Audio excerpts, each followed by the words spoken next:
Firmé el divorcio sin leerlo, y esa firma me devolvió todo lo que él me había robado. Mi marido me pidió el divorcio el mismo día que enterramos a mi padre, y yo todavía no sabía por qué tenía tanta prisa. Antes de contarles todo desde el principio, quiero pedirles un favor rápido. Si las historias de traición y justicia les tocan el corazón, denle like, suscríbanse al canal y activen la campanita para no perderse la próxima historia. Ahora sí, escuchen lo que me pasó a mí, porque todavía hoy, cuando lo cuento en voz alta, siento un nudo en el estómago. Me llamo Yelena Morozova, tengo 41 años, y vivo en Ekaterimburgo. Durante 15 años estuve casada con Igor Sokolov, un hombre que conocí cuando yo tenía 24 años y trabajaba como profesora de música en una escuela pública.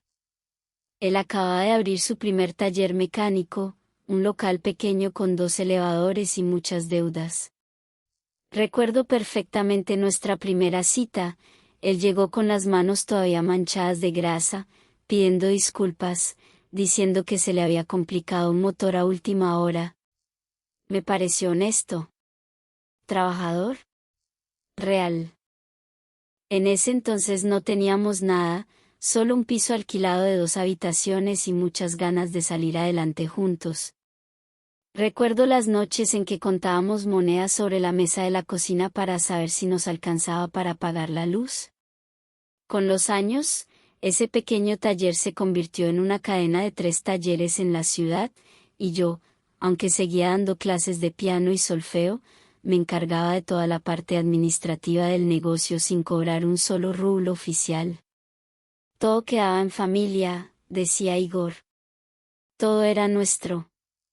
Yo llevaba las facturas, hablaba con los proveedores de repuestos, negociaba con Hacienda cuando había problemas, contrataba y despedía personal cuando él estaba ocupado con los clientes.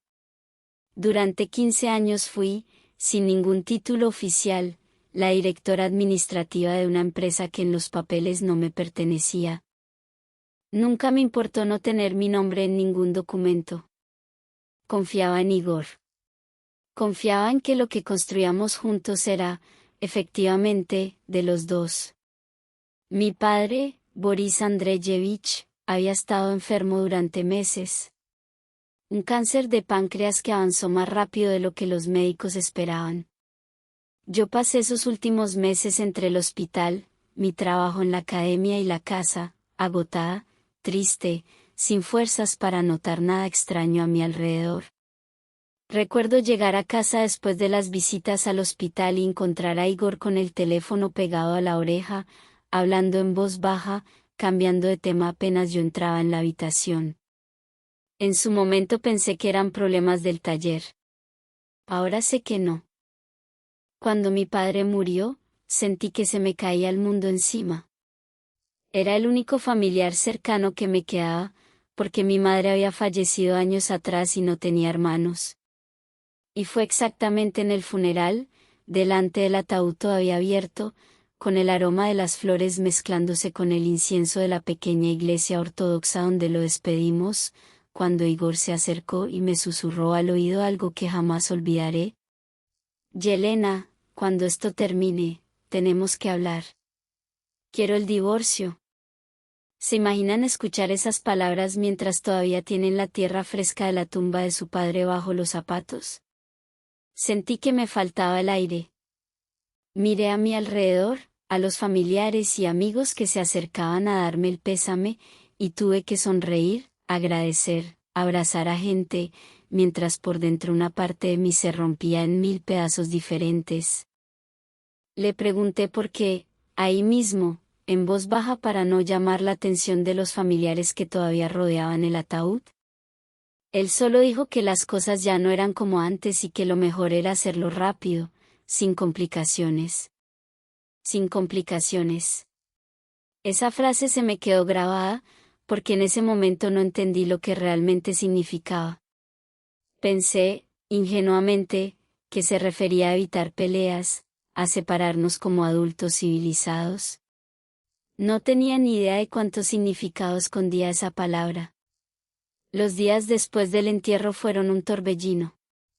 Tenía que organizar los papeles de mi padre, su pequeño piso en el centro de la ciudad, sus ahorros modestos, sus pertenencias, y al mismo tiempo Igor no dejaba de insistir con el divorcio, cada vez con más urgencia, casi con desesperación.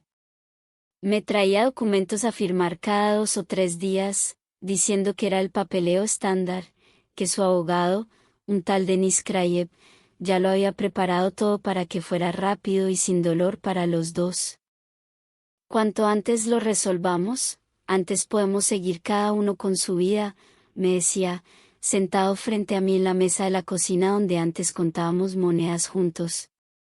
No quiero que esto se alargue y nos haga daño a los dos. Yo estaba agotada, emocionalmente destrozada. Dormía 3 o 4 horas por noche, cuando lograba dormir. Y cometí el error que después casi me cuesta todo, firmé varios documentos sin leerlos con calma, confiando en un hombre con el que había compartido 15 años de mi vida, con el que había llorado, reído, construido un negocio desde cero, cuidado durante una neumonía grave hace años, apoyado en cada decisión importante. Pero algo, una pequeña voz dentro de mí, me hizo dudar antes de firmar el último documento, el más importante de todos, el acuerdo de separación de bienes. Le pedí a Igor una copia para leerla con calma en casa de mi hermana, refiriéndome en realidad a mi amiga Svetlana, a quien consideraba como una hermana desde la universidad. Él se puso tenso, algo que nunca había visto en su cara antes, ni siquiera en los momentos más difíciles del negocio. No hace falta, Lena. Confía en mí, es lo mismo que hemos hablado siempre. Fírmalo aquí y ya está, así lo llevamos mañana al notario y todo esto termina de una vez. Esa reacción, ese pequeño gesto de nerviosismo, ese cambio casi imperceptible en su voz, fue lo que encendió una alarma dentro de mí. Después de 15 años juntos, una sabe reconocer cuando su marido está mintiendo, aunque no sepa exactamente sobre qué.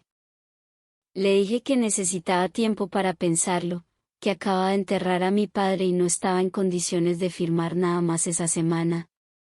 Él insistió durante casi media hora, cambiando de argumentos, primero hablando de estabilidad emocional para los dos, después de no complicar las cosas innecesariamente, pero al final cedió, visiblemente incómodo, con una expresión que en ese momento no supe descifrar del todo.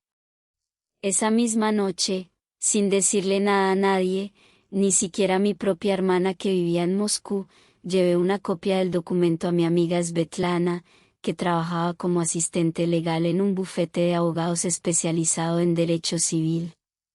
Nos sentamos en su cocina, con 2 tazas de té que ninguna de las dos llegó a tomar, mientras ella leía página por página, subrayando cosas con un lápiz. Lo que ella descubrió al leerlo me dejó helada. Según ese acuerdo, yo renunciaba a cualquier derecho sobre los 3 talleres mecánicos, alegando que yo nunca había trabajado ni invertido en el negocio, solo había sido ama de casa durante el matrimonio, dedicada a labores domésticas y de apoyo emocional. 15 años de trabajo administrativo, de llevar las cuentas, de atender proveedores, de resolver problemas con Hacienda, de contratar y despedir empleados, borrados con una sola frase en un papel legal redactado con mucho cuidado por el abogado de Igor. Yelena, esto es muy grave, me dijo Svetlana, levantando la vista del documento, con el ceño fruncido. Están construyendo una narrativa completa de que tú nunca participaste en el negocio. ¿Tienes idea de cuánto tiempo llevan preparando esto? No tenía ni idea. Y eso me asustó todavía más. Pero eso no era lo peor. Svetlana encontró algo más, algo que cambió completamente mi forma de ver la situación, algo que todavía hoy, cuando lo recuerdo, me hace sentir una rabia fría en el pecho. Yelena, me dijo, señalando una cláusula al final del documento, en letra pequeña, casi escondida entre párrafos técnicos, aquí dice que renuncias también a cualquier reclamación sobre la herencia de tu padre en caso de que la propiedad se hubiera mezclado con bienes gananciales del matrimonio. ¿Sabes qué significa esto? No lo sabía. Y cuando ella me lo explicó, despacio, con paciencia, sentí que el aire se me escapaba del pecho, como si alguien me hubiera dado un golpe seco en el estómago. El piso de mi padre, el único bien que me había dejado, el lugar donde crecí, donde aprendí a tocar mis primeras canciones en un piano viejo que todavía guardo, estaba registrado desde hacía años, sin que yo lo supiera con claridad, como parte de una sociedad conjunta que Igor había creado para ahorrar impuestos, según me explicó él mismo en su momento, hace ya casi 5 años. Yo confié, como confiaba en todo lo relacionado con el dinero, porque él siempre decía que de los números se encargaba él y que yo no tenía que preocuparme por esas cosas. Igor no solo quería quedarse con los talleres que habíamos construido juntos, ladrillo a ladrillo, cliente a cliente, durante 15 años de sacrificio. Quería quedarse también con la herencia de mi padre, aprovechando mi dolor y mi cansancio para hacerme firmar sin leer, justo en el momento más vulnerable de toda mi vida. ¿Se imaginan descubrir que la persona con la que compartiste media vida planeó aprovecharse de la muerte de tu propio padre, calculando cada detalle con la frialdad de quien negocia la venta de un coche usado? Esa noche no dormí. Me quedé sentada en el sofá de Svetlana hasta las 4 de la madrugada, mirando el techo, repasando 15 años de matrimonio, buscando señales que quizás siempre estuvieron ahí, que yo, ocupada en cuidar de todos menos de mí misma, nunca quise ver. Pero en vez de llorar, algo dentro de mí cambió esa madrugada. Dejé de sentir tristeza y empecé a sentir una determinación fría, clara, como el agua helada de los Urales en pleno invierno. Al día siguiente, sin decirle nada a Igor, contraté a un abogado, Arkady Fiodorov, especialista en derecho de familia y patrimonial, recomendado por Svetlana. Era un hombre de unos 50 años, de voz pausada y mirada atenta, con una oficina pequeña llena de expedientes ordenados con precisión militar. Le llevé todos los documentos que Igor me había hecho firmar durante esos días, junto con el que todavía no había firmado. Arkady los estudió con calma durante casi una hora, tomando notas, ajustándose las gafas de vez en cuando, antes de hablar.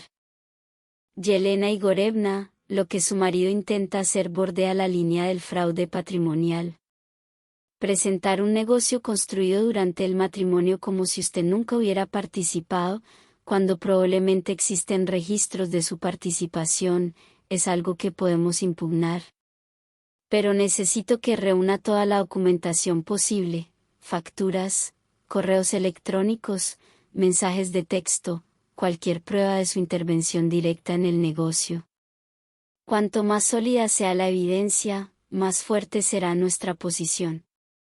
Empecé a reunir todo en silencio, sin que Igor sospechara nada, fingiendo normalidad en casa, cocinando la cena, preguntándole por su día, mientras por dentro sentía que caminaba sobre una capa de hielo a punto de romperse. Encontré carpetas enteras guardadas en el trastero, con años de facturas firmadas por mí, correos donde negociaba con proveedores de repuestos de Moscú y Chelyabinsk, incluso mensajes de texto antiguos donde Igor mismo me pedía que arreglara el tema de Hacienda antes del viernes o que llamara al banco por el préstamo del segundo taller porque él estaba muy ocupado. Cada mensaje, cada papel amarillento, era una prueba más de que yo no había sido solo ama de casa, como decía el documento que casi firmo sin pensar. Pero necesitaba entender algo más profundo, porque, después de 15 años de matrimonio aparentemente estable, Igor tenía tanta prisa, justo en ese momento, justo cuando yo estaba más vulnerable. Y la respuesta llegó de la forma más inesperada, apenas unos días después. Mi sobrina, Nastia, hija de mi hermana en Moscú, que trabajaba como analista en un banco diferente al que usábamos nosotros, me llamó un domingo por la tarde, visiblemente nerviosa, hablando en voz baja como si temiera que alguien la escuchara. Tía Elena, no sé si debería decirte esto, y por favor no le digas a nadie que te lo conté, pero vi algo raro revisando unos expedientes en el trabajo. Igor solicitó un préstamo enorme hace 2 meses, usando los 3 talleres como garantía. Y hay un nombre más en la solicitud, como socia inversora, Marina Volkova. Marina Volkova. Un nombre que yo no conocía de nada, que jamás había escuchado en 15 años de matrimonio. Sentí que el suelo se movía bajo mis pies, aunque estaba sentada, con el teléfono pegado a la oreja, en la cocina de mi propia casa. Investigamos un poco más, con mucho cuidado, sin levantar sospechas, y descubrimos, gracias a las redes sociales y a algunas preguntas discretas hechas por Svetlana a conocidos comunes del sector automotriz, que Marina era una mujer de 32 años que dirigía una pequeña pero exitosa cadena de talleres en Chelyabinsk, a unas 4 horas en coche de Ekaterimburgo. Descubrimos que llevaba casi un año asesorando a Igor en la expansión del negocio, según constaba en algunas publicaciones profesionales donde aparecían juntos en ferias del sector automotriz, sonriendo, muy cómodos el uno con el otro.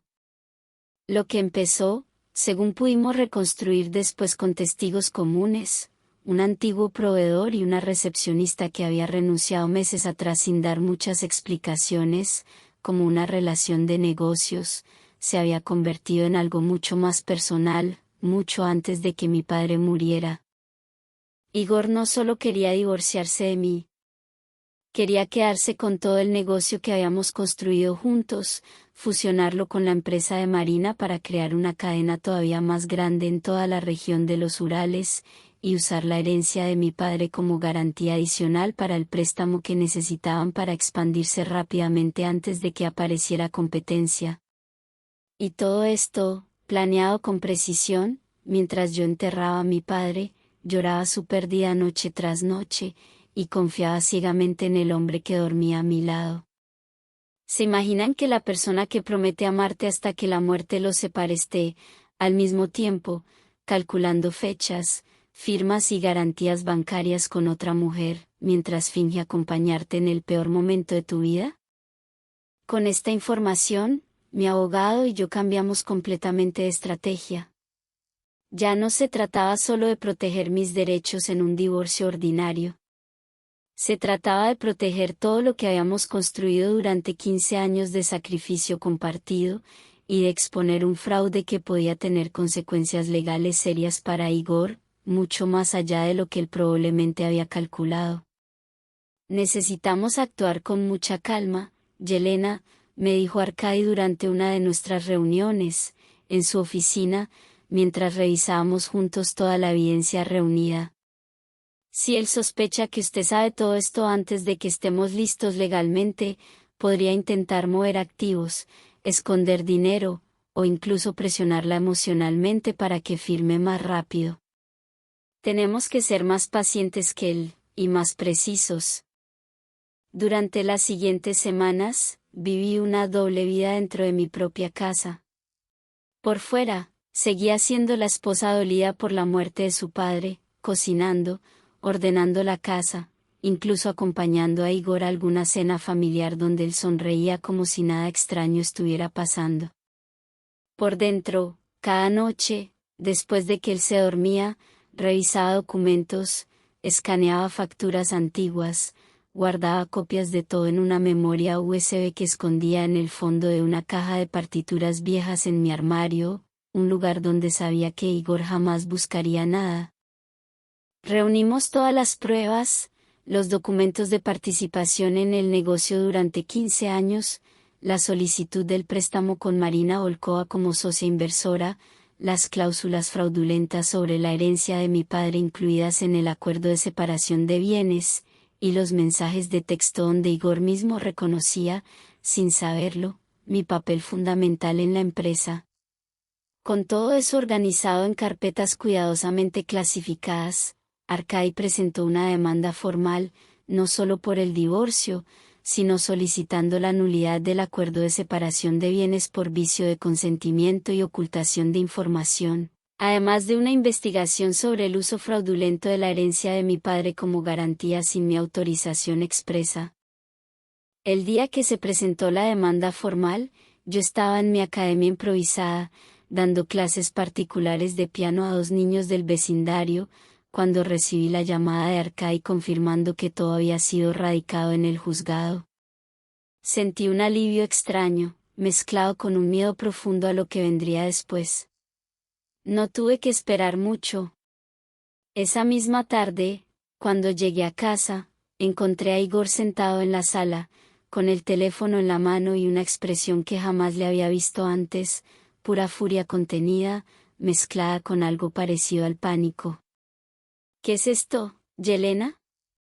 Me dijo, levantando unos papeles que yo reconocí de inmediato, una copia de la demanda. ¿Me estás demandando? Después de 15 años juntos, ¿esto es lo que haces?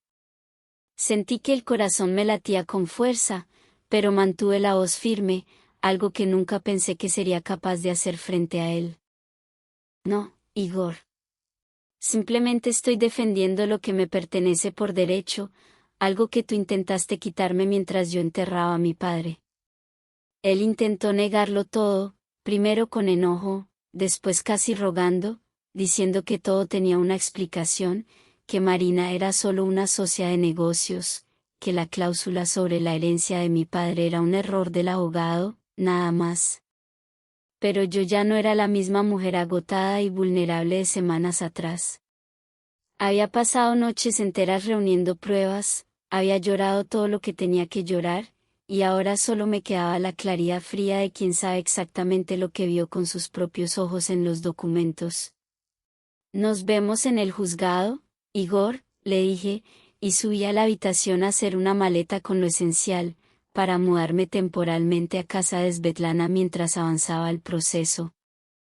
El día de la audiencia, varios meses después, Igor llegó confiado, con su abogado Denis Krayev caminando a su lado, pensando, según me contó después su propia secretaria, que todo sería un simple trámite rápido, una formalidad más antes de quedarse con todo.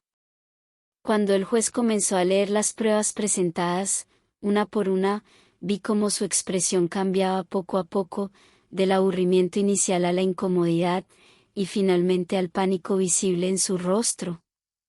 Estos documentos demuestran una participación activa y continuada de la señora Morozova en la administración del negocio durante 15 años consecutivos, dijo el juez, revisando las carpetas con calma, deteniéndose en cada factura, cada correo, cada mensaje.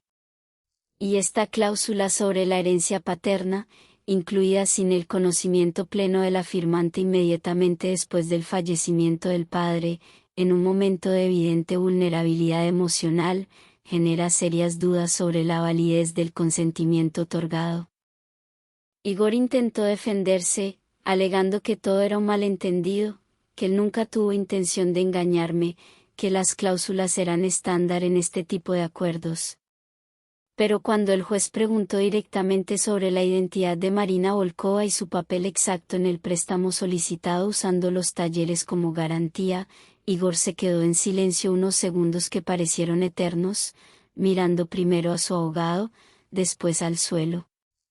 ¿Se imaginan ver a la persona que intentó engañarte, que planeó cada detalle con tanta frialdad, quedarse completamente sin palabras delante de un juez, después de meses de mentiras cuidadosamente construidas? El proceso se extendió varios meses más, con peritajes contables independientes que confirmaron, cifra por cifra, mi participación real y constante en el negocio, y con una investigación adicional sobre el préstamo solicitado junto a Marina Volkova, que finalmente fue suspendido por el banco al descubrir irregularidades importantes en la documentación presentada, incluyendo la omisión deliberada de mi condición de cotitular de facto del patrimonio conyugal. Durante esos meses, tuve que enfrentar comentarios de algunos conocidos comunes que insistían en que yo estaba exagerando, que debería dejarlo ir en paz por el bien de todos. Pero cada vez que escuchaba eso, pensaba en mi padre, en su piso, en su memoria, y encontraba la fuerza para seguir adelante sin ceder ni un solo paso. Al final, el acuerdo de separación de bienes original fue anulado por completo por el tribunal. El juez reconoció mi derecho al 50% del valor total de los 3 talleres, como corresponde en un matrimonio donde ambos contribuyeron de forma comprobada, sin importar que oficialmente yo apareciera en los papeles solo como profesora de música. La cláusula fraudulenta sobre la herencia de mi padre también fue anulada de forma definitiva, y el piso volvió a estar completamente a mi nombre, libre de cualquier vínculo con el negocio o con Igor, tal como había sido la voluntad original de mi padre.